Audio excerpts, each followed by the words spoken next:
Hello mga kasuki, another day, another mini vlog. Eto na naman nga ako sa aking routine everyday, kaya naman paggising ko nga ng umaga ay diretso agad ng kusina, wala nang suklay-suklay, nagmamadali ang person dahil tanghali na nagising. Papasok na kasi ng school si Bunso pero wala pa nga ako naluluto. Madalas kasi itong asawa kong nagluluto nito pero ngayon ako na naman nga ang nakatuka kasi wala na naman yung asawa ko. Ewan ko ba naman kung bakit lagi na lang nawawala itong asawa ko, charis. At sa pagmamadali ko nga ay yung camera ko nga hindi na naman pala sa akin nakaharap, doon pala sa kalan. Ganito talaga ang mangyayari mga kasuki kapag lagi kang gabi na kung matulog at laging puyat. Aywan ko ba naman kung ano yung pinagpupuyatan ni kasuki. Meron nga kasi akong isang apps na sinalihan at ito nga yung pinagpupuyatan ko gabi-gabi para kumita. Paano ba naman dito sa akin pagbablog ay hindi pa rin ako kumikita? At ayan, sinalang ko na nga muna yung aking kawali para makapag-umpisa na. Pagpasensyahan nyo na yung pagmumukha ng iyong kasuki. Dahil wala pang amumog yan, wala pang hilamos, wala pang suklay. O diba pagaling sa banig, diretso agad sa kusina, charis. At itlog nga lang pala itong aking lulutuin dahil ito lang naman talaga ang napakabilis lutuin. Lalo na kung nagmamadali ka at hindi lang yan. Ito lang naman talaga ang alam kong lutuin. Dalawang itlog lang naman itong lulutuin ko dahil baon lang naman talaga ito ni Bunso. At kami itong mga naiiwan dito sa bahay ay bahala na kung anong uulamin. Magkanya-kanya na, kanya-kanyang bili na lang. At pagkatapos ko naman nga magluto niyan ay umupo nga muna ako. Eto, naglo-loading pa nga ang person. Feeling ko nga hindi pa ako nakarecover sa aking tulog at nagmamadali pa akong gumising kanina. At hindi naman nga nagtagal yung paglo-loading ko dahil tumayo na ako at ako'y magkakape na lang. Baka sakali mawala yung antok ko. At pagdating na naman ng hapon ay pinatanggal ko na sa asawa ko itong patungan dito na kahoy dahil ang dami-dami nga nakapatong dito na basura. At yung halaman ko pa dyan na nakapatong, ayan, nalanta na dahil hindi na didiligan.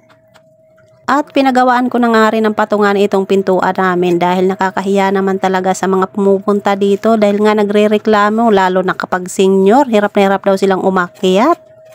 Sabay sabing lagyan mo kasi ito dito ng patungan, isang hollow blocks lang naman ito, kunting simento lang naman ang kakainin nito. O diba hindi ka ba mahihiya kapag kaganyan sinasabi sa iyo? At ayan na simento na nga ng asawa ko yung kalahati at syempre ipapas forward ko na yan. Eto na nga yung kabuuan. O diba ang ganda na nga tignan.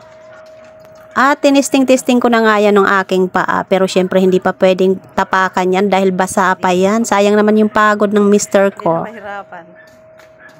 Hindi na mahirapan umakbang. At habang nagpapahinga nga itong asawa ko dahil tapos na niyang gawin yung pinagawa ko, eto naman, hinarap ko naman yung aking halaman na lantana.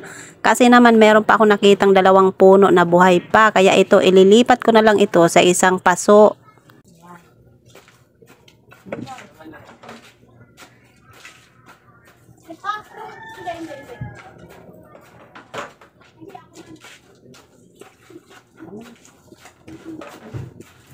Tama na. Kulit ha. Ang kulit. Kulit ka pa sa sanggol ah. Wala bang gunting dyan, Papa?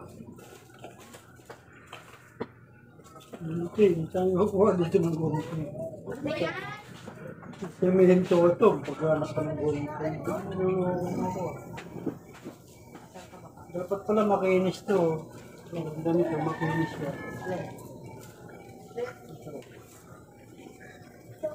Kinisin ka gaya nito para wala ang langgam na makapasok.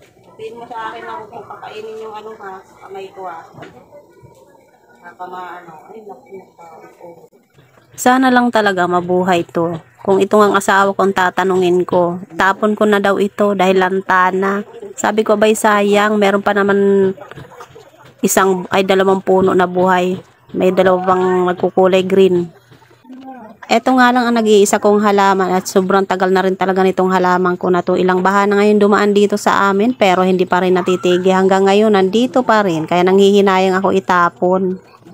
At ito nga palang lupa na nilagay ko dito ay ito pa yung lupa na dati ko rin pinagtaniman ng halaman pero hindi nga nabuhay. Kaya naman ang ending puro paso at lupa na lang ang natira. At ayan, natapos ko na nga, kaya naman didiligan ko nga muna to ng konti at ipapatong ko lang ito dito sa tabi ng pintuan namin. Sana lang hindi ito paglaruan ng mga bata.